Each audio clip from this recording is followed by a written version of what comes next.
বিছানায় চিরনিদ্রায় শুয়ে আছে গো আল্লাহ, তোমার কাছে দরখাস্ত করি গো আল্লাহ, আহমদ রহমান কুকুরাইকে তুমি জান্নাতুল ফেরদাউস নসিব করিয়া দাও। আয় আল্লাহ তাআলা, উন্নয়নের নেত্রী, উৎপাদনের নেত্রী, গণতন্ত্রের নেত্রী, মাজলুম নেত্রী,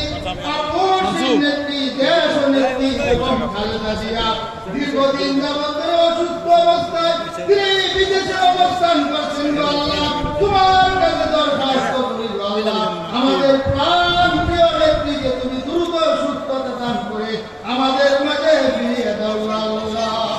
আয় আল্লাহ তাআলা, আমাদের বিএনপির ভারপ্রাপ্ত চেয়ারম্যান জনাব তারেক রহমান সাহেব তিনি বিদেশে অবস্থান করছেন গো আল্লাহ, তোমার কাছে দরখাস্ত করি গো আল্লাহ, আমাদের প্রাণ প্রিয় নেতা তিনি যেন বাবা এবং মায়ের মতো দেশ এবং জাতির খেদমত করতে পারে তৌফিক দান